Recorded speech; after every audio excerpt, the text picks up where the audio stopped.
দেখেন, আমাদের এই দেশ, আমরা আমাদের দেশের জনগণ দীর্ঘ 9 মাস যুদ্ধ করে কিন্তু দেশ স্বাধীন করেছে, কারো করত্যাজ্য হওয়ার জন্য না। আজকে ভারত যেটা চাচ্ছে, বাংলাদেশকে একটি ওদের অঙ্গরাজ্য হিসাবে পরিণত করার জন্য, বাংলাদেশের মানুষ কিন্তু এটা কখনোই মেনে নেবে না। বাংলাদেশের মানুষ কিন্তু পাকিস্তানকে মেনে নেয়নি, পাকিস্তানের বিরুদ্ধে কিন্তু যুদ্ধ করে দেশ স্বাধীন করেছে। আজকে ভারতকে কেন মানবে? প্রশ্নই ওঠে না। আজকে আমরা অনেকে বলতে পারেন ভারত যুদ্ধের সময় বাংলাদেশকে সাহায্য করেছে। আমরা মনে করি এটা ভারতের একটা পলিসি। বৃহত্তর পাকিস্তানকে দুর্বল করার জন্য তারা ওই সময় তারা আমাদেরকে সহযোগিতা করেছে।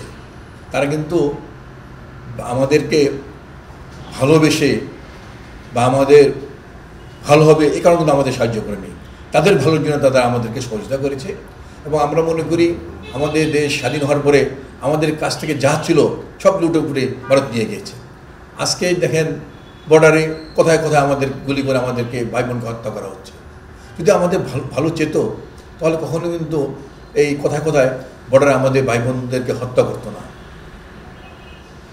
আজকে আওয়ামী লীগ 16 বছর ক্ষমতায় ছিল, আজকে ফেলানিকে গুলি করে তারে ঝুলিয়ে রেখেছিল। আওয়ামী লীগ কিন্তু একটি প্রতিবাদও করেনি। কোথায় কোথায় বাংলাদেশের সীমানার বিরুদ্ধে ঢুকে বাংলাদেশের কৃষক ভাইদেরকে মেরে ফেলেছে। আওয়ামী লীগ কিন্তু একটি প্রতিবাদও করেনি।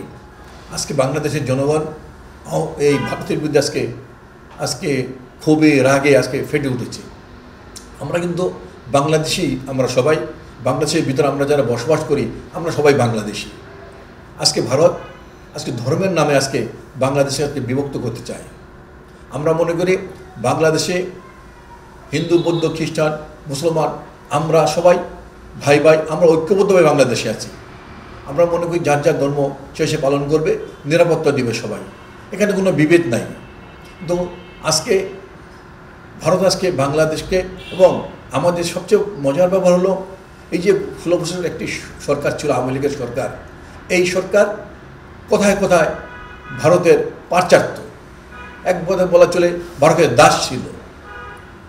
ভারত যা বলেছে তাই ওরা মেনে গিয়েছে। এটা তো কখনো হতে পারে না। ভারত আমাদের পার্শ্ববর্তী রাষ্ট্র, আমরা হয়তো বন্ধু সুলভ থাকতে পারি, কিন্তু সে আমাদের রাজা না, আমরা তাদের প্রজা না। এই জিনিসটাই বাংলাদেশের জনগণ আজকে বুঝতে পেরেছে। আজকে ভারত যেটা এবং আওয়ামী লীগ যেটা চাচ্ছে যে ধর্ম নামে দেশকে বিভক্ত করা, ধর্মের নামে দেশকে বিশৃঙ্খলা করা, আমি মনে করি বাংলাদেশে যেসব হিন্দু ভাইরা আছেন তারাও এটা চান না। আমি মনে করি তারাও ভালো আছেন। তাই আমি হিন্দু ভাইদের কাছে, হিন্দু সম্প্রদায়ের ভাইদের কাছে আহ্বান জানাবো, আজকে ভারতের মিডিয়াতে যা প্রচার করা হচ্ছে আপনারা এটা প্রতিবাদ করুন, যেহেতু আপনারা এই দেশে ভালো আছেন। আমি মনে করি একমাত্র আওয়ামী লীগের সময় কিন্তু হিন্দু সম্প্রদায়ের ভাইরা সবচেয়ে বিপদে থাকেন। আর আওয়ামী লীগের সময় কিন্তু হিন্দু পরিবারের সবচেয়ে বেশি নির্যাতন হয়, বাড়ি দখল হয়, লুটতরাজ হয়। তা আমি হিন্দু সম্প্রদায়ের ভাইদের প্রতি আহ্বান করব, আসুন আপনারা মুখ খুলুন। আপনারা এই যে ভারতের মিডিয়ায় এসব কথা বলা হচ্ছে আপনারা এর প্রতিবাদ করুন, বলুন আমরা বাংলাদেশি, আমরা বাংলাদেশের সবাই আমরা ভালো আছি। তা হিন্দু সম্প্রদায়ের ভাইদেরকে এই আহ্বান জানাচ্ছি। আমি ভাইদের আমরা দেখেছি তাদের নিরাপত্তা নিশ্চিত করেছে। আপনাদের নেতাকর্মীরাও দেখেছি যে একেবারে রাত জেগে আপনাদের কর্মীরা কাজ করেছে। দেখুন, 5ই আগস্টের পরে ভারতের মিডিয়ায় কিন্তু প্রচার করা হয়েছিল বাংলাদেশে হিন্দুদের উপর অত্যাচার করা হচ্ছে, মন্দির ভাঙা হচ্ছে। আমরা কিন্তু 5ই আগস্টের পরে আমাদের পার্টির ভারপ্রাপ্ত চেয়ারম্যান তারেক রহমানের নির্দেশে সারা বাংলাদেশে ঘুরে ঘুরে আমরা মন্দির পাহারা দিয়েছি। হিন্দু ভাইদেরকে যেন কেউ নির্যাতন করতে না পারে তা আমরা পাহারা দিয়েছি। শুধু বিএনপি নয়, এই বাংলাদেশে যতটি রাজনৈতিক দল আছে, যতটি দেশপ্রেমিক দল আছে, সবাই কিন্তু এটা করেছে। এবং ইসলামিক দলগুলোও কিন্তু এটা করেছে যে কেউ যেন কোনো মন্দির ভাঙতে না পারে, কেউ যেন হিন্দু সম্প্রদায় হামলা করতে না পারে। তাহলে আজকে কেন ভারতের আজকে মিডিয়া এগুলো প্রচার করা হচ্ছে। আজকে দেখুন বাংলাদেশে এক পাশে পূজা হচ্ছে, আরেক পাশে মসজিদে আজান দিচ্ছে, নামাজ হচ্ছে, কোনো সমস্যা নেই। সমস্যা শুধু ভারতের মিডিয়ায়। তাই আজকে আমি হিন্দু সম্প্রদায় ভাইদের কাছে আমার আহ্বান থাকবে, আপনারা এগিয়ে আসুন।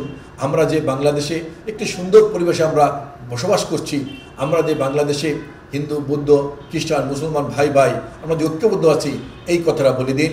আপনারা বলুন, ধর্মের নামে এই বাংলাদেশকে কখন কেউ বিভক্ত করতে পারবে না। এক কথা যদি বলি নীরব ভাই, এই বিষয়টা কি এরকম কিনা যে আসলে একটা সম্প্রীতির দেশে অসাম্প্রদায়িকতাকে উস্কে দিচ্ছে ভারত? অবশ্যই ভারত একটি আমাদের সাম্প্রদায়িক দেশ। আমরা ওই যে আমি আগেই বলেছি, একদিকে আজান দিচ্ছে, নামাজ পড়ছে, পাশেই হিন্দুদের পূজা হচ্ছে, কোনো সমস্যা হচ্ছে না। এটা কিন্তু ভারত সহ্য করতে পারছে না। এই কারণেই ভারত আজকে সাম্প্রদায়িক দাঙ্গার জন্য আজকে চেষ্টা করছে, উস্কিয়ে দিচ্ছে যে বাংলাদেশে দাঙ্গা সৃষ্টি হয়। তাই আমি হিন্দু সম্প্রদায়ের ভাইদের কাছে আহ্বান জানাবো, আপনারা এগিয়ে আসুন, আপনারা মুখ খুলুন, কথা বলুন। আমরা বাংলাদেশে সুখে শান্তিতে ঐক্যবদ্ধভাবে বাস করছি।